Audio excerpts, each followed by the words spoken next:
Mafia, we the mafia, Bills Mafia, we the mafia, Bills Mafia. Welcome into another episode of the Mafia Cast. Thank you for joining us. We appreciate each and every one of you.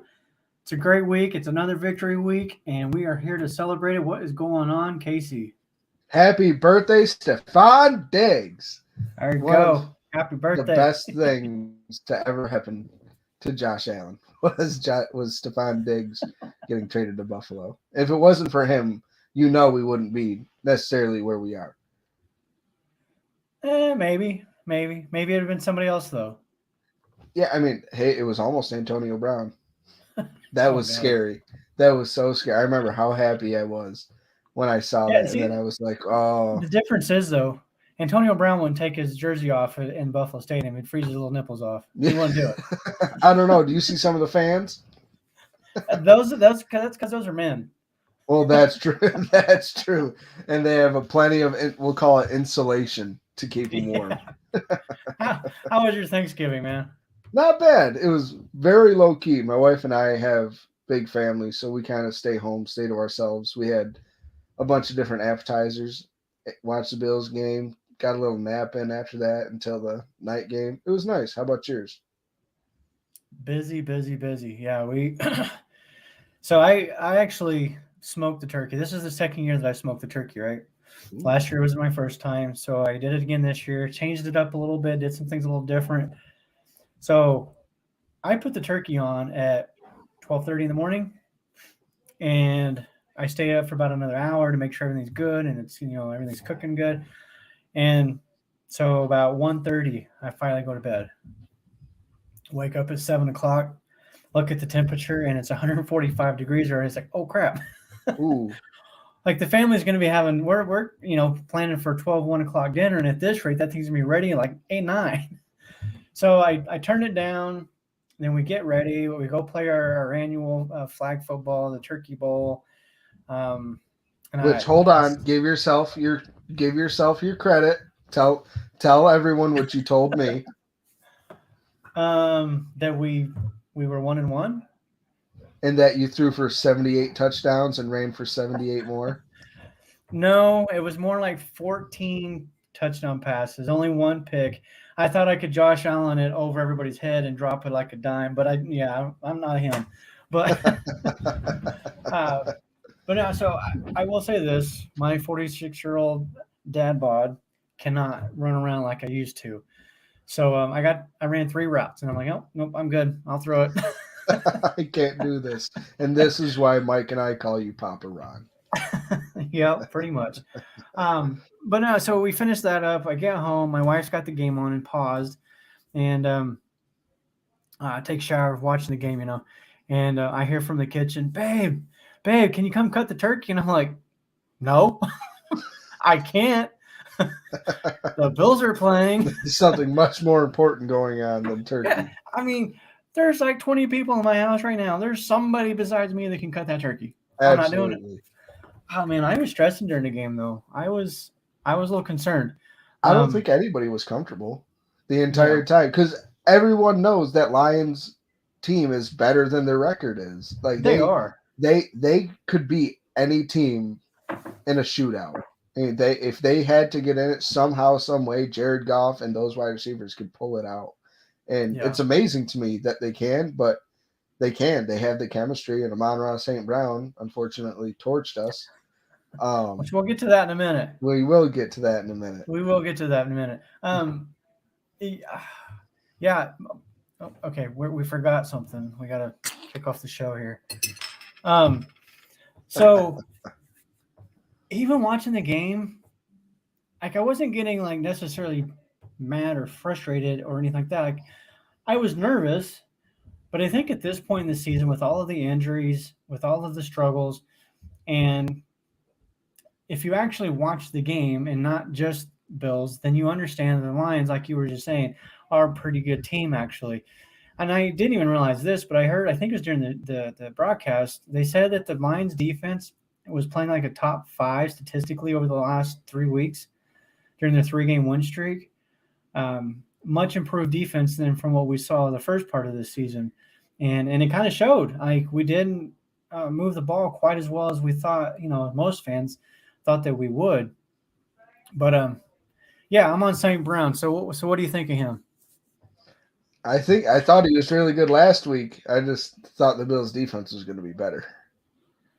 Yeah, Now, I remember you texted me and you were like, "Hey, Trey White's is in the game. How do you feel about that bet now?" And he played, I think, 15 snaps. I know. I was so disappointed. So disappointed. But it showed. Yeah. If he stayed in the game, I think I would have won that bet. Maybe Instead, I'm going to get pied in the face. you are. And we had planned to do that today. However, we're gonna wait. And so Casey wants to record him doing it, and then we can post it up. I think it should be live on the show. And in my defense, I don't want to ruin my beautiful Josh Allen jersey that my beautiful wife gave me as a present, or ruin my computer or this room. Some whipped cream's not going to ruin anything. You don't know that. Get you a bib, like a man bib. Get you a bib. I cut a hole in the trash bag. Either way, we will have live, or maybe not live, but we will have footage of Casey getting a pie in the face. It will happen, I promise. So here's one reason why I want to do it live. Because initially we were thinking of doing that, and your wife could, oblige and smash that thing right in your face. And I'd asked my wife last week, I was like, "Hey, if I lose this bet, are you okay coming on the show and smashing a pie in my face?" She's like, "Oh yeah, I'm all for that." So she actually wanted to come on tonight and just be a part of the show for a minute while this happened. And I personally would love to have my wife on the show, have your wife on the show. I think it'd be really cool for sure to have, the family together on a live stream and watch your face get smashed into a pie. That's why it needs to be live. Then you know what? Fine. If that's what you want to do, we can bring the wives in next week at the end of the show after we do our game predictions, and I will let Lauren wear her autographed Taylor Heineke jersey and pie me in the face. And let me say, what I told her when I actually had to ask her to do it, ask her to pie me in the face, the pure joy that came out of her voice when she said, "Yes, absolutely," was very disturbing to me. I got the same reaction. I'm afraid for the health of my nose. I feel like she might take a little bit of anger out and really give me a good whack. Well, just make sure there's not any rocks or anything and buried underneath. Yeah, no kidding. Like you do when you're the neighborhood bully and you get a snowball packed with ice, but you got a rock in the center of it. Yeah. Well, I never did that, and I've never thought about doing that until you just said it, so we know who was the bully here in high school. You big. I mean, I grew up in New Mexico. We don't have much snow there. True. True. So this game was a little disappointing, and I'll briefly talk about this because I'm tired of talking about it every week. But Bills fans, man, y'all got to chill. I saw just as many griping and complaining and bitching and moaning after a win on social media than I have all season. Like, I don't understand some of these people. I don't understand where they're coming from. We say it every week. Some people are not going to change. It is what it is, whatever. But this was a big win, and I think for the psyche of the team, they needed it. I mean, what they went through, basically 2 games in 5 days. They had 1-2 practices. One practice. Yeah, over the course of a week and a half. You've got your families back home. I personally have never dealt with 6+ feet of snow, but I can imagine it's probably kind of hard to get out. It sucks. I mean, it's not super fun unless you have a snowmobile. Right. But some of the stories that I saw, some of the pictures that I saw from the fans and stuff, that was all super cool. But for them to come out of this back-to-back wins, I don't care what they look like. Ugly, pretty, blowouts, not. A W's a W. Exactly. I mean, we're 9-3 or 8-3. That's so good. That's so good. I mean, yeah.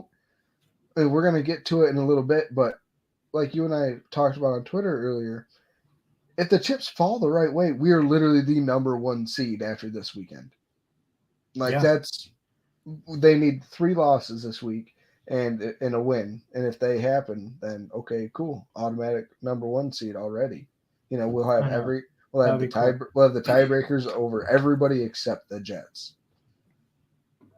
Which we'll get that the following week. Absolutely. Absolutely. I got to share this really quick because we were talking about the pie. I'm not the only one that says it needs to be live. So there you go. Oh, I'm sure that's Uncle Joe.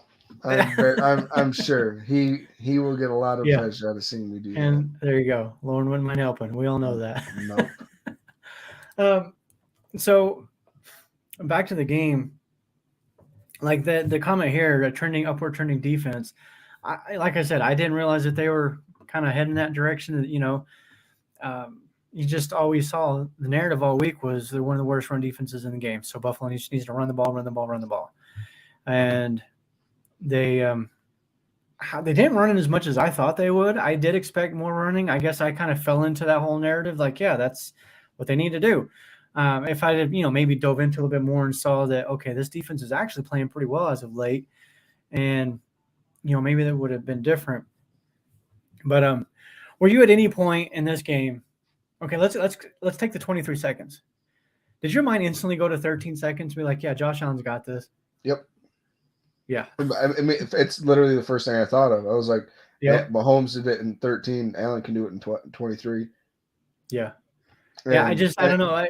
They're I had a feeling. To me, there was zero question about it. I was like, he's good enough. We have Diggs and Allen, 2 top 2 players at their respected positions. And then we have Gabe Davis, who's always able to burn anybody at any moment. Isaiah McKenzie, who had his best game of the season. Oh, and there's always the weapon in Dawson Knox, and we have Naheem Hines, who we traded for, who we still haven't used yet. We're using him in the return game, though. And you know what? Like you said last week, if we traded for a kick and punt returner, I'm fine with it. I am so fine with it. I mean, they pay him $5 million to get 5 touches a game. Eventually, I'm sure he'll be getting 5 touches a game and be our kick and punt returner. What more can you want? That's a bargain at this point in the NFL.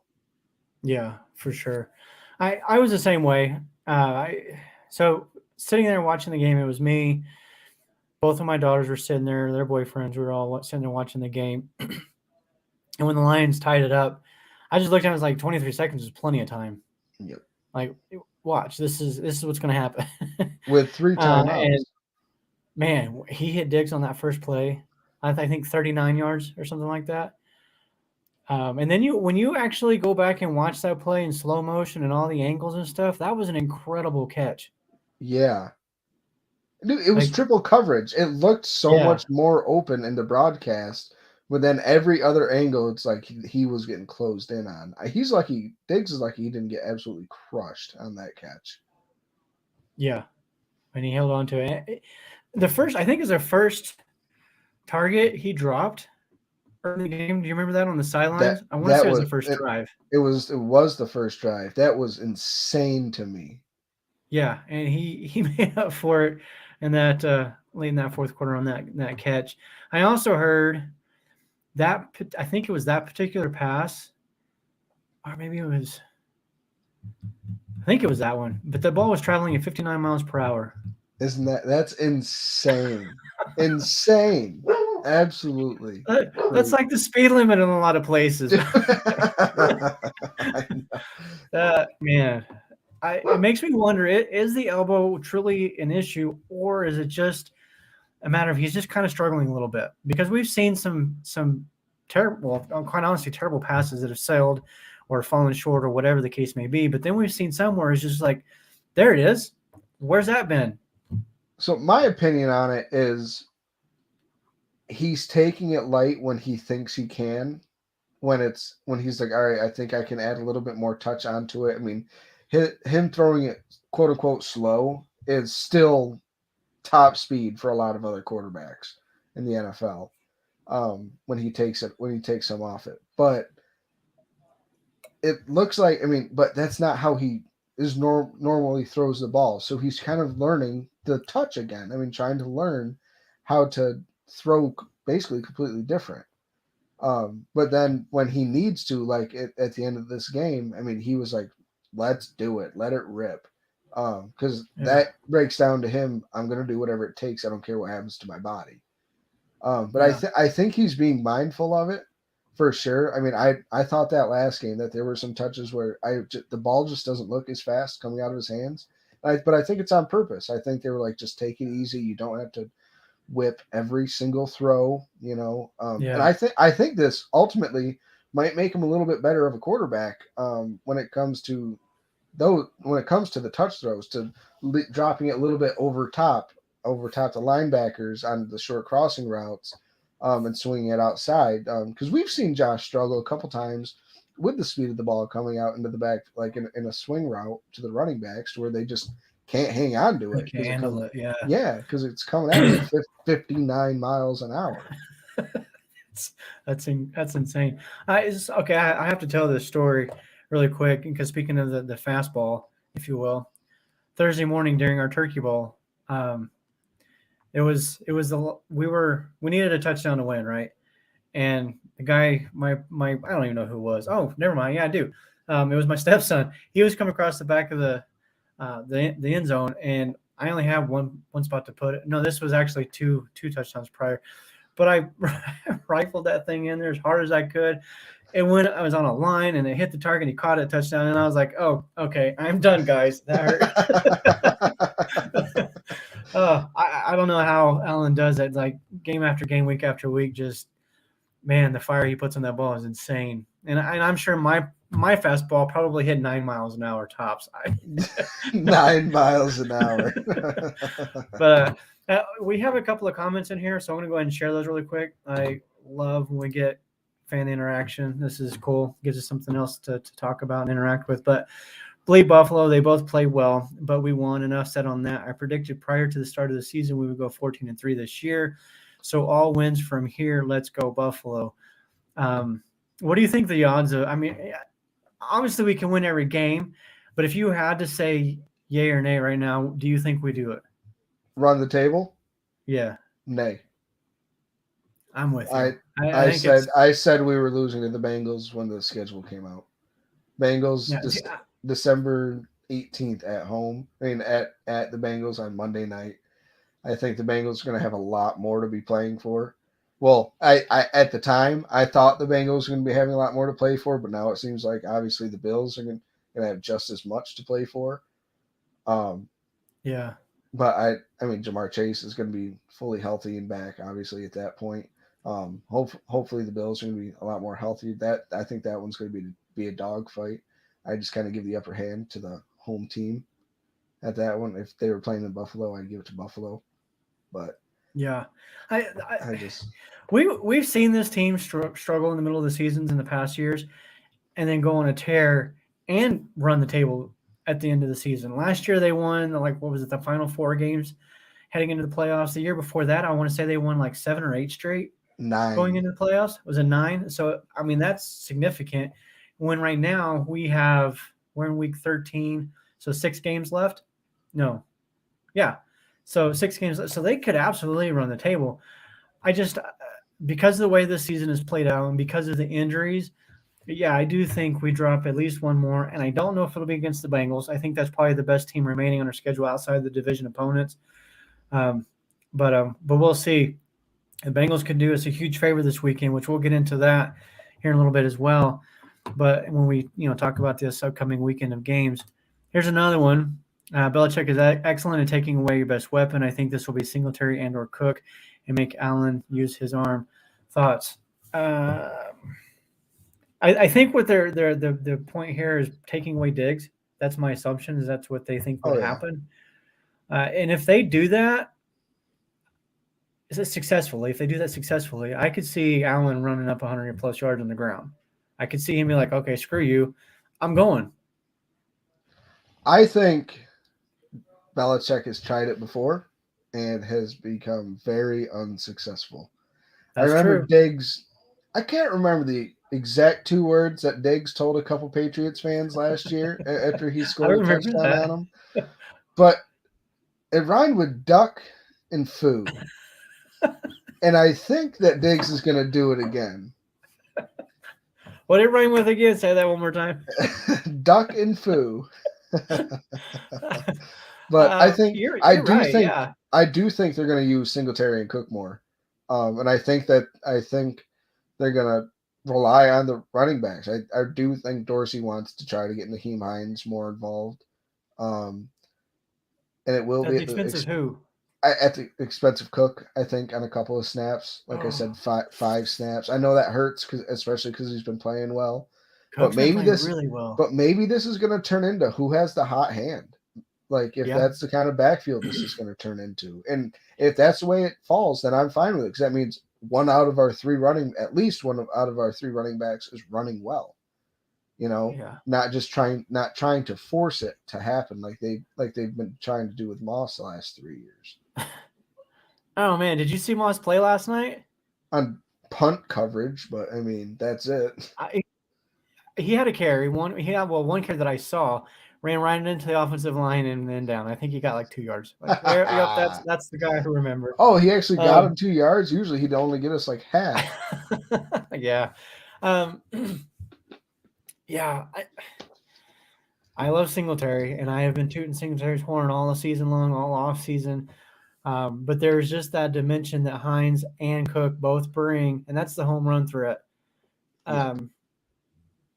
I don't know that you necessarily change the formula that you've got going on right now with Singletary as the lead back. But dang, I would like to see Cook get some more carries and Hines getting that speed out in the open space. I would like to see that more of that. Maybe even try Hines in the slot. I don't know why we're not seeing much Shakir. Maybe he's just not ready like we thought he was. I mean, he is a rookie still. Obviously Crowder. Which, speaking of Crowder, I haven't seen anything on him. Is he done? It was season-ending IR. Was it? Okay. I Yeah, couldn't remember. Snapped his leg. Oh, come on. Just throw some tape on it. It's fine. Yeah, pour some Gatorade on it. Yeah. Don't they just get a shot of cortisone or something and then go play? I mean, did Terrell Owens play on a broken ankle or something? Beasley did it. I don't know. From the run game, I think I want to see more Cook. I would love to see more Cook, but I'm fine with Allen getting 50, Singletary getting 50, Cook getting 30. And obviously I'm sure somebody's going to be upwards of 70 yards, all per game, because we're still the only team that's ran for 100 yards every game. And the whole narrative, like, well, take out Josh Allen. Why would you take out Josh Allen? It's part of the game. Do it for the Ravens. They're not the best rushing team the last 5 years. Then, yeah, Eagles too. I mean, yep. Jalen Hurts has. Okay, go ahead. Yeah, Jalen Hurts. I watched that game, and most of it. Holy crap, he runs a lot. Yes. Like the first drive, I think he had like 50 yards on the first drive right off the bat on like 2 or 3 runs. He had 100 in the first quarter. Yeah, that's crazy to me. They are. I think one of them was a QB draw. It looked like, so I know that one was a call. The first one, I think that was a scramble. It was a scramble, but he had 50 yards before anybody even realized he had ran out of the pocket. Yeah. So I know I'm tired of hearing that we'll take out Josh Allen out of the equation. It's part of the game. It's part of what the Bills do. It's part of the game plan. Like, it's just dumb. Like, okay, well, Josh Allen has 3,000 yards passing. We'll take out Diggs. That's basically what you're saying. Literally, exactly. It's dumb. We're gonna take that one off. Unfortunately, I don't have any more comments here to put up. So keep them coming, people. I love the comments. So speaking of the Eagles, let's take a trip. Okay. So what did you think of the Jaguars beating the Ravens and the Browns beating the Buccaneers? Those are probably the two. I would say personally, I thought those were the two biggest upsets of the weekend. Yeah. I would agree. The Jags, sometimes they play really well, sometimes not so much. I don't think they're necessarily the pushover they were last year. I think Peterson's doing a really good job over there coaching. I do think that Lawrence is has improved. So I'm not ready to anoint him as the next, as a franchise QB for them just yet. But he's on his way, I think. He's better than Um, Zach Wilson. I was better than Zach Wilson on Thursday. Come on. Truth. But yeah. I lost my train of thought. Sorry, the Jaguars. Yeah, the Jaguars. I thought that the Ravens would pull that out, though. I did too. In the end, I thought they were going to finally clamp down. Did you see the Twitter kind of viral, or the tweet that went viral that Lamar Jackson put out there? Yes, I did. Oh man. If he'd have just left the last part, which I'm not going to repeat, but if he just left that last part on there, I think the tweet would have been fine. But I will say this about these players. Should he have responded the way he did? No. But think about what these guys put up with on social media every single day, all day long. No matter what they do or how good they are, there's people out there berating them and calling them names and coming at them and attacking them on a personal level. I can't really blame him for getting mad and like, oh, what? I'll show you. I just want to say, how many times has anybody that's listened or is listening to this show has said that in the last year? What he called that guy or told that guy to do, male or female? Because let me be honest, my wife says it to me a lot. But that's funny. That is funny right there. It's just, I just don't. We've all said it. I just, was he wrong for it? No, but do I understand it? 100% absolutely. I mean, yes. And do I understand it? Yeah. Oh, did I say no? Sorry. You said no. No, it's okay. That's going on the blooper reel. Oh, I'm sure. But I get it. I understand how and why he would do that. I mean, I've had rough days at work too, where I've definitely called people worse things or told people to do worse things, and people have told me to do worse things. Like it's breaking down to people are getting their feelings hurt for no reason, and they're making it a whole thing because it's someone famous. Yeah. Two seasons ago, I think it was 2 years ago, there was an interview with Cole Beasley, and he said something about he deleted his Twitter app. He just got off of Twitter because there's nothing good comes of that, which is ironic that he would say that 2 years ago, and then this past year it's all about the Twitter and his comments. But we won't get into that part either. But social media is such a big part of our society today. You can't expect these guys just to live in a closet and avoid everything all the time, just to stay out of that. I guess avoid the possibility of a retaliation of some sort that they shouldn't. But should he have said it? Obviously no, but it is what it is, and I think everybody should just probably move on from it. Some of the things that I've been hearing about him being what people have been calling him because of that isn't necessarily isn't needed either. But it's absolutely ridiculous because and to be honest, what he said is completely opposite of what he told that guy. So that's that. When you break it down, it kind of doesn't make sense at all. So moving. So who was the other upset that you mentioned? The Browns over the Buccaneers. I think the Browns are one of those teams that they're actually better than maybe the record shows. They're like the Lions. I think Brissett's better quarterback than the name. It's like there's certain names that you hear and you're like, oh yeah, that's gonna be a cakewalk. You think Zach Wilson, like, yeah, we got this. You think Jacoby Brissett, yeah, we got this. But then you hear names like Tom Brady, and like, oh man, this is gonna be a tough game. But I mean, this year it's not really necessarily the case. No. But Brissett's played pretty well, and I think it'll be interesting this weekend. Watson comes back. If he does not play well, I'm not for it either. But not one bit. But if he doesn't play well, do you think there's a potential of him getting pulled, or is basically the owner said, we're with him? We paid him $230 million guaranteed. Brissett, sit your ass on that bench. And everyone at home, I'm sorry if you're watching, but I don't want my computer to die. He's got to get the juice plugged in, people. Yep. Sorry, peeps. Speaking of which, I didn't plug mine in either, but I'm still good for a minute. But yeah, I personally, I hope he struggles. I hope the Browns struggle as a result of it. I hope that there's controversy caused from it, and the Browns just kind of fall to the wayside because of that whole situation. And I've heard a number of even Browns fans saying we don't want to win another game as long as he's back there.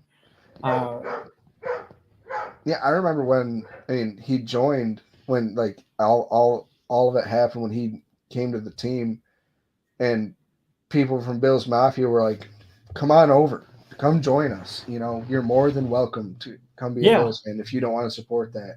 And I was one of them, and one of the like biggest people I saw doing it was the Bills Mafia babes. They were like, "Come on, bring it on in," and like that yeah. was like I was like, There's "Yeah, there's like." room. And no problem. We completely understand. So if there's any Cleveland Browns fans that are ready to turn over and get away from all that whole situation, then you're more than welcome to join Bills Mafia. Yeah, I mean, we are definitely not gatekeepers here. We will take on anybody and all. Now, there are some in the Bills Mafia that if I had my choice, I would kick them out. They're not deserving. But and those are mostly the people that talk a big talk on Twitter. Um, but moving on, was there anything else in the league? Like the Eagles, yeah, they won, but they haven't been necessarily playing as well lately. Um, they beat the Packers, I think, by a touchdown. Uh, Dallas, obviously, they're still rolling. They destroyed the Vikings. That was shocking. That was Yeah. shocking. I was not expecting that, but I mean, Kirk Cousins was just eating turf all day long. Micah Well, Parsons, I think he's going to be Defensive Player of the Year. I know I love Matt Milano. I mean, I think he deserves to be in the talk, but Uncle Joe, you love this, but Micah Parsons is just he's amazing. He's everything you would ever want in a defensive end, and the fact that he slipped to pick 11 is just wild. yeah, I remember when he was coming out, and all the draft analysts were like, teams are going to have to figure out where this guy fits in. He doesn't really fit any particular mold. He's not this. He's not that. And then he just comes in and just lights it up like this is where I belong. I would like to see. I don't know. I guess defensive players get recognitions for basically two things: interceptions and sacks. Yeah. You don't do those two things, nobody notices you, nobody cares, which is unfortunate. It's unfair because I think there's a number of players out there that are really, really good that I would honestly rather have than Parsons because they do everything, not just rush the passer, not just get interceptions. In fact, if you look at the interception piece, that's more an opportunity thing than obviously there's some talent in it because you got to, read the quarterback, you got to make the catch and things like that. But if you're somebody like a Tre'Davious White or back in the day, Deion Sanders, Darrelle Revis, there's a reason why they called it Revis Island because he was the only one there because they didn't throw it his way. So I like to see, players somebody like Matt Milano who can do everything. Now, I guarantee you if Matt Milano could catch, like you said last week, he would be getting way more recognition. Oh, absolutely. He'd be tied with C.J. Gardner-Johnson for the league lead in interceptions at 6. Yeah. Which, I'm sorry, Eagles fans, that's a big loss. I do feel bad for you guys. That's like us losing Hyde. That's monstrous. Yeah. So I'm curious. I'm going to be very curious to see how their defense turns out without him back there. Yeah. Yeah, the Eagles have kind of come down to earth a little bit lately. Just a little. Parsons is greater than Milano. Okay, whatever. And Pass Milano is rushing, good yeah. all around, but Dallas doesn't need Parsons to intercept 4 interceptions and tackles. Well, that's exactly the whole thing. You can't really compare players that play different positions because they're being Different tasked. styles. Well, they're being tasked with different jobs. Parsons is an edge rusher. I will say he's a defensive lineman because he plays inside and outside on the line. I mean, yes, he drops back, but even when he into pass coverage, but even when he does that, he's on the end of the line. But Matt Milano, he plays middle linebacker. He's rushing the quarterback. He's dropping back into coverage. He's covering the football. He plays middle linebacker in a very different defense compared to the most of the league. Exactly. That's why I don't get into like it's like who's better, Stephon Diggs or Josh Allen? They're both pretty goddamn good. Like I don't know. Yeah. I mean, who? I just don't buy into the arguing over different positions. Sorry, Uncle Joe. And then, I would not turn that down. Both of them the same team. Ooh. I love you, Von Miller, but Micah Parsons is like what, 23? I'd give my next 3 first round picks for Micah Parsons. I 100 without a doubt. I wouldn't flinch if the Bills did that. Yeah. Yeah, I'm with you there. I mean, could you imagine Von Miller and Parsons on the ends there? Oh, let's not forget about Gregory Rousseau. Yeah. You know, and just move him to the inside. And speaking of Oliver, dude, his play lately has been fantastic. Like, and this is why when we talked about this last week about Oliver, Edmonds, and Poyer, keeping Oliver, because there is potential there for him to become one of the best defensive tackles in the game, and we saw that against Detroit. When Von Miller came out and Ed Oliver stepped up, it was like the light switched on. I mean, he took off, and it was just, he's like, all right. He's like, everybody's out. He's like, it's my defensive line. He's like, I need to take charge. And maybe that's kind of what he needed, you know, to be the last man standing. He'd never really been that before. He'd always had somebody else being able to help anchor. But you're not going to rely on Boogie Basham to do that. Or, I mean, Shaq Lawson, but he's a limited player. Jordan Phillips has had another hell of a season playing one tech for us next to Ed Oliver. But Ed Oliver was like, yeah, if we need to get to the quarterback and I need to be the one that does it. And he was able to do it, cause that safety. Yeah, he's been playing really, really well. And speaking of Oliver too, he is actually on his option year next year, so we don't have to sign him yet. So we could potentially keep Edmonds and Poyer going into next year, and then re-sign Oliver the offseason after, or the season after, because we all know the situation of the salary cap going basically through the roof. So it's very, very possible that we could get all three. And like I said, I didn't realize that. Keep kicking that can. Just keep kicking it down the road, Brandon Bean. As long as you got a foot, keep kicking that goddamn can. And I think Oliver would take a hometown discount too. I do. I think I do too. I think he'd be like, give me 12 a year and I'm set. 10 a year. I'm good. Yeah. Yeah, I could definitely see that. This week, so in 2 days, we got a big game coming up. Just a little game. just a little. We're not going to get into score predictions just yet. That'll come later. But is this the biggest game of the year so far? Yeah, absolutely. Miami game, that was probably the most anticipated, I would say. But this, just because of how the season's gone, I think this is definitely the biggest game of the season, and I'm glad that it's against the Patriots, a weakened Patriots team. With Damian Harris probably being out and maybe Isaiah Wynn. Thank you to Mike for doing that research. I think that's going to really limit them. Their offensive line hasn't been great. I mean, Matthew Judon's been on a tear. I feel like he listened to this podcast in the beginning of the season when I tore him apart and said he was a good player, not a great player. Now he's sticking it to me.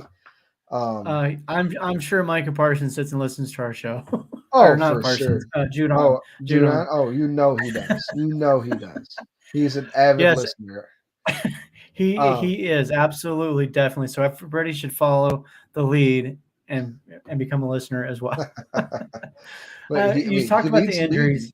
13.5 sacks. That's crazy. It was still 6 games to go.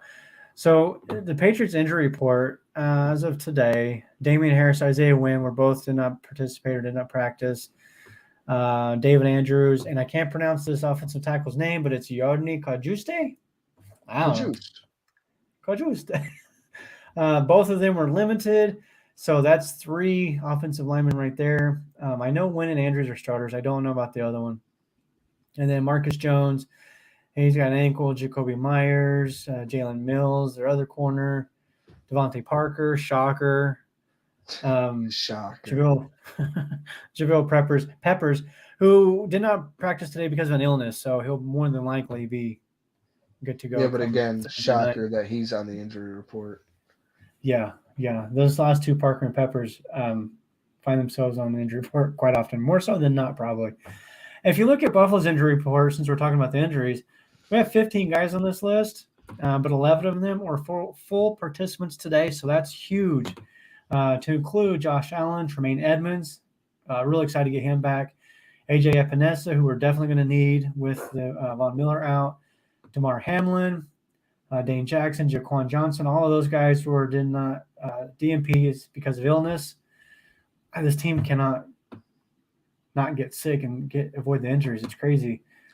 Cam Lewis, Von Miller, of course, Quentin Morris due to illness, Mitch Morris, full participant. Really excited to see that one as well. That's great to hear. Yeah. Jordan Phillips, apparently he had an eye injury. I didn't see that in the game.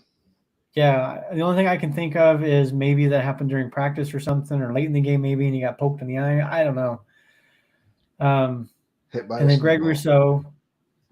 Greg Rousseau was a full participant. Khalil Shakir was a full participant again because of illness, and then Stephon Diggs due to vet rest, so he was fine. He got his birthday off, well deserved. Who doesn't? I don't. I can't remember the last time I got my birthday off. However, I'm not going to say obviously the company who I work for, but they did give us 2 unspecified, what do they call them? I don't know, holidays that we can pick. So, we get our 6 or 7, whatever holidays it is nationally, but then we get 2 free days that we can use anywhere throughout the year in addition to our regular vacation. So I will be getting my birthday off next year. Nice. Good for you. I've been saying for a long, long time that my birthday should be a holiday, and finally I get it. So that's the injuries. Aside from Von Miller, it looks like we're finally starting to kind of put this injury thing behind us a little bit, hopefully, knock on wood. Because I know, anything can change come Thursday night. But then we get 10 days off between the Patriots and the Jets. That's going to be so nice. I feel like that's going to do, I think that's going to do wonders for the team. I bet, I can almost guarantee they don't do a full practice on Saturday. I bet you McDermott ends up giving them Friday Friday, day after the game, they usually get off. And I bet you Saturday, it's just a light walkthrough. Yeah. When you play Madden, you always get that question, hey, coach, it's a bye week. Does the team get the time off or do they need to prepare for more? I always give them the time off. Me too. It always works out. Works out. Because they get healthy. Exactly. So that's going to be huge. Hopefully we can get this win on Thursday night, and then we get that break, and then we'll find out about Von Miller and what his future looks like going forward, which – again, that's one of those that I hope for the best, and I hope that he gets back on the field as soon as possible. But at the same time, I don't want them to rush anything. I don't think they need to, with everybody else coming back healthy, with the way that Oliver has been playing, Rousseau getting back on the field. I think this front 4 can hold their own just fine. Are they as dominant without Von Miller? Of course not, but I think they'd be fine. Are they going to be as good? Obviously not. No defensive line is going to be good when you lose Von Miller. But can Gregory Rousseau still be able to get to the quarterback? Absolutely. Mac Jones isn't super mobile. Groot's a hell of an athlete. I think especially if Wynn is out, if they're using a backup tackle on that side, that should do wonders for Gregory Rousseau. Yeah. It'll be nice to see him back on the field. And so it's like a bye to prepare for the Jets, hoping they come out blasting the Jets out of the water. This whole since the Miami game and then the Vikings game, and then the Jets game, then the Vikings game. These games have almost come to the point where, because of the fans, I just want Buffalo to destroy these teams. Like, I don't want to hear from the fans like, you just barely beat the Lions. Well, so we got a freaking W. So I'm to the point to where I think just one big win will shut up a lot of people. I think Probably. we need our itch, man. We need like our daily fix. I just think that we just need to see it happen. We need to be like we're starting to panic, like, oh my God, I think like it looks like, are we starting to lose it? Are we starting to lose that magic that we had the last couple of years? Like, and everybody's trying to be like, no, we're not. And other people are jumping ship. I mean, we've seen it all over Twitter. People are jumping off the Bills, and just because we're 8-3 and in a slump, I'm sorry that we weren't going 20-0. I know, right? And even some people are talking crap about Josh Allen and stuff, and it's been difficult. I've been preaching since day one that Josh Allen's the best quarterback in the league, and I stand by that. It has become a little more difficult as of late to to defend my stance against the Mahomes people. He has two more interceptions than Mahomes this season. Yeah. 2. And that's the thing. Like, if you look at the stats, look at the numbers, Allen has had good games. He's still putting up the numbers. It's just a couple of plays in the red zone, unfortunately, that has changed the narrative and changed the way people view that particular game completely. And I get it. Yes, it likely cost us the games against the Vikings and also the Jets. But he's playing well for the most part. It's not like he's just been Zach Wilson for 4 quarters. Yeah, Zach Wilson. I mean, if you were Zach Wilson for 4 quarters, the way Zach Wilson played against us, then maybe we would have beat the Vikings, apparently. Apparently. But not Zach Wilson that only got 2 yards against the Patriots in the entire second half and averaged, 2.67 inches a play in the second half in that game. I couldn't believe it. Like, I saw a meme on Facebook, and they showed the line like on my phone, and it was like it wasn't even the same size as my screen as it was wide. It was absolutely insane. But Josh Allen he's fine. He's still a great quarterback. Everybody needs to relax or chill, like Stephon Diggs said. Yeah, after the Lions game, I posted on Twitter something to the effect like, "How about that 1-score game or win?" Because there's been that, the Bills are 2-9, in 1-score games. What to do? Well, we've won 2 in a row now, and then somebody responded like, "Oh, isn't it interesting how you guys were the best team in the league, a month ago, and now you're getting excited about beating the Lions?" And I'm just like, who said I was excited that it was a 1-score win? Yeah, I just like, there's this narrative out there that says that supposedly we can't win 1-score. It's hard to say. Welcome to the blooper reel, my friend. And we've put that to rest, I think. Of course, if we go out to the Patriots Thursday and we lose by 3, then it's going to be, told you they can't win by 3 or win by 1-score games. Yeah, but that's a narrative. I'm kind of over that. It's a cyclical thing. Most teams are around 50-50 in those types of situations anyways. I do want to – what is this? Ask Green Bay if they – that's good. I like it. Oh, hold on. I put it at the same time you did, I think. Yeah. Ask Green Bay if they take a W against Detroit. I mean, it's absolutely true. Like, you win the games you're supposed to win. Who cares how you do it?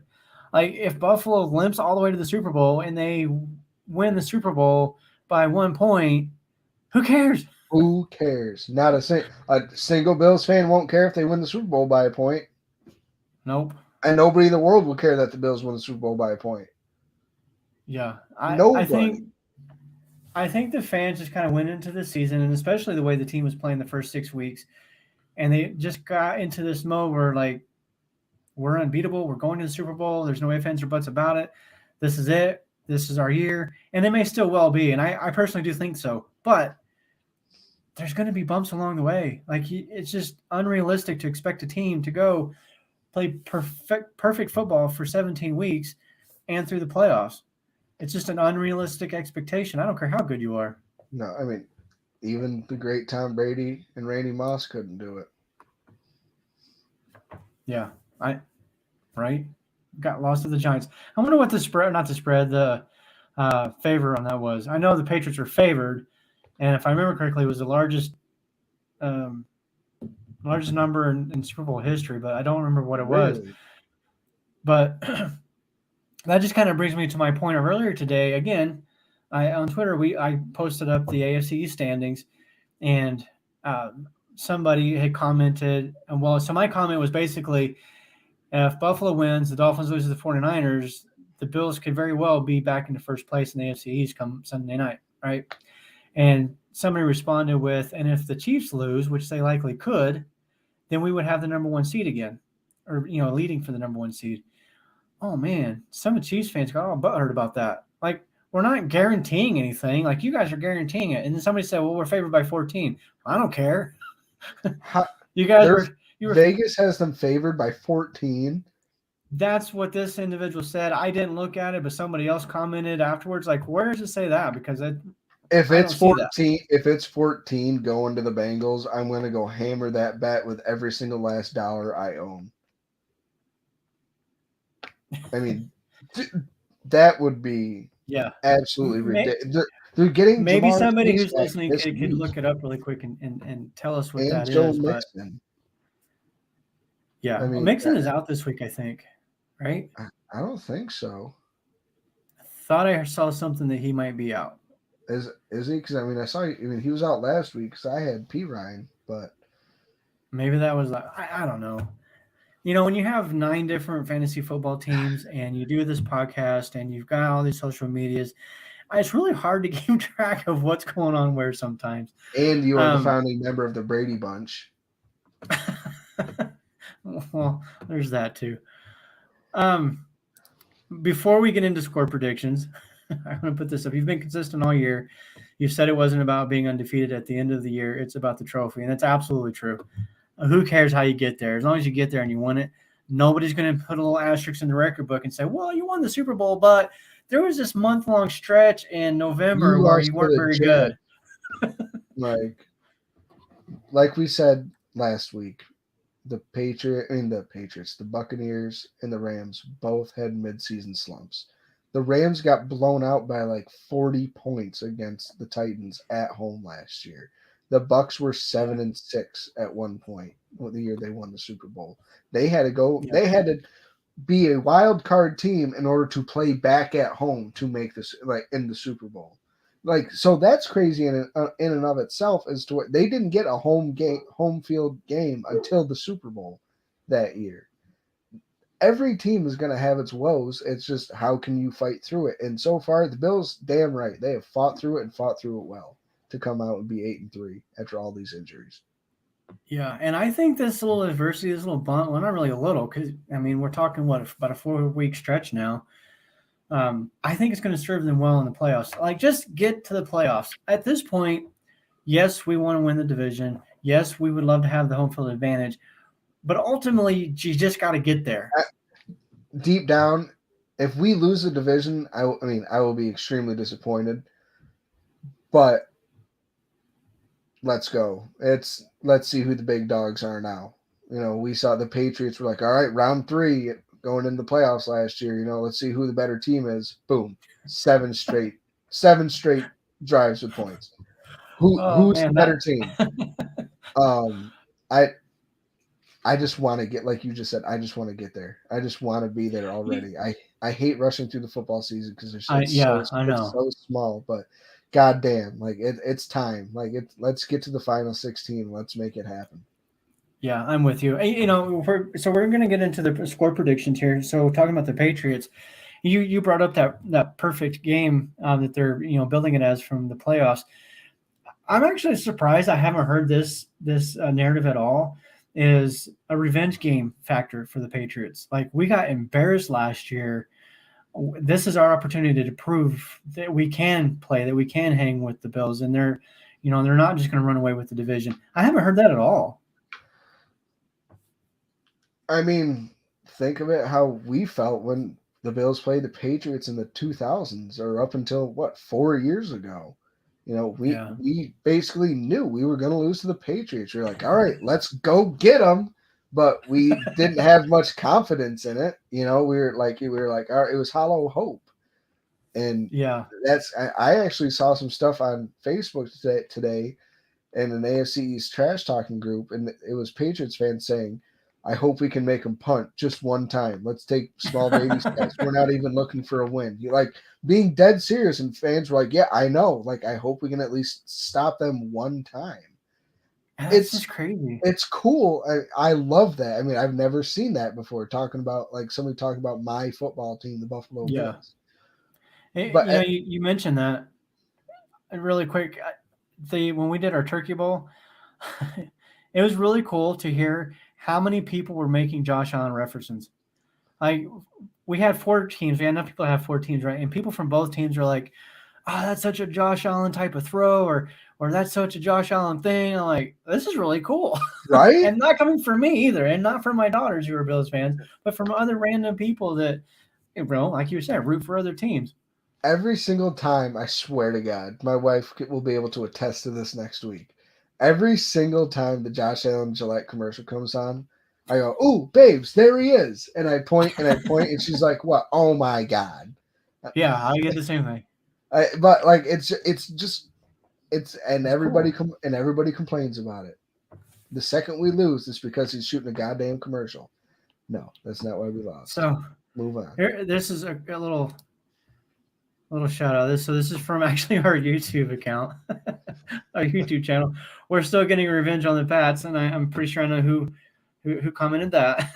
Absolutely, we are getting revenge. That's true though. And dude, we owe like 20 years of 20 freaking misery. years. My entire childhood was ruined because of one organization. My entire childhood. F you, Tom Brady, and F you, Belichick. I remember. I don't recall the year, but it was during the drought, obviously. And this was probably 11 or 12 years ago. And we were playing the Patriots. We kept the game close all the way through. And I just remember getting so excited. Like, oh my gosh, are they going to pull this off? Are we going to beat the freaking Patriots? And my kids, who obviously were younger, this was, like I said, 10, 11, 12 years ago. So they were barely coming into their teens. They're like, "Dad, are you okay?" I'm like, this is like our Super Bowl right here. So was it I'm not okay. Was it the Monday night game when we lost on the last second field goal? It was a Sunday. We did actually win that game though. It was a Sunday game.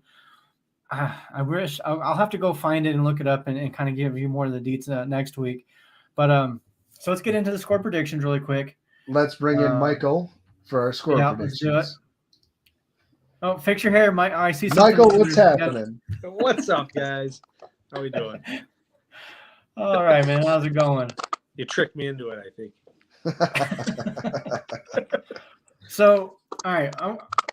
The last week, Casey, you said you were going to go first from now on because I keep stealing your thunder. So, you did. This is true. The floor is yours. This is true. All right, let's do this. I think the Bills and Stephon Diggs are going to get death by 1,000 cuts. I think that Bill Belichick's going to be trying to take away that 20-yard throw that Josh Allen and Stephon Diggs love to do. And I think that Diggs is going to have, I'll go bold prediction, 10 catches, 100 yards, 2 touchdowns. And the Bills will win 31-21.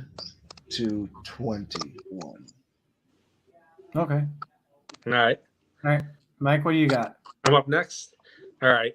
Yeah, we're going to come out shooting, I think. Let's do, I'm going to say like 36-20. Ooh, I like it. 36. That's an odd number. That's a lot of field goals. That's a lot of field goals. That's right. That is a lot of field goals. Well, you can get 28 safety, 4 touchdowns. Yeah, you could get 2 field goals, and Oliver can get another safety. Yeah, I like the random. I'm just feeling the random score, There you go. So I will go. I'm not going to put us in the 30s because the Patriots do have a good defense, even though I know we've played well against them in the past. But I'm going to go It's really hard not to put the Bills in the 30s. Dude, it is. It genuinely is hard to not put the Bills in the 30s. Like when you say 20-something, it just sounds wrong. And like, no. They scored in the 20s like 3 games. Yeah. I'm going to go 28-17. All right.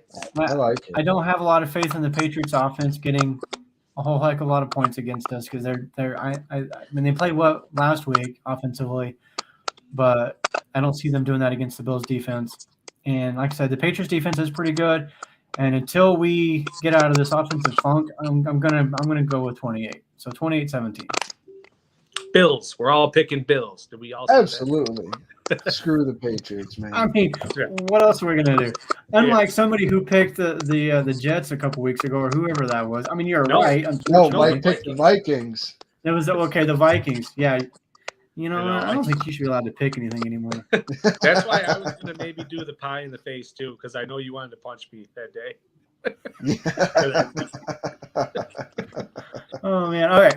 So for next week, everybody, you got to watch this. We're going to do the pie in the face. We'll do it towards the end of the show so that, he can take the jersey off and not get it messed up. So we're going to do that. If you're on Facebook, please go to our Facebook page, the MafiaCast, our Facebook group, also called the MafiaCast, of course. Join those groups, interact with us, comment, post pictures, memes, gifs, whatever the heck you want to do. Chat with us. Come on the show if you want. Anyway. Yeah. Comment. If you pop in and you have something cool to say, we might even bring you in. Same thing with YouTube. Jump on YouTube, give us a subscribe, like, share, all of that fun, happy stuff. And of course, you can find all 3 of us on Twitter. You guys got anything else? I'll be adding a profile pic soon. Yeah, Mike is still an egghead on Twitter, guys. Sorry. He'll get that fixed.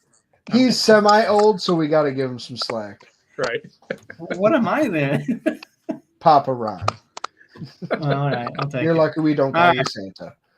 Jesus. Yeah, I'm not white enough yet for that. Yeah. All right, man. We're out of here. Everybody, go Bills. All right. Let's Go Bills.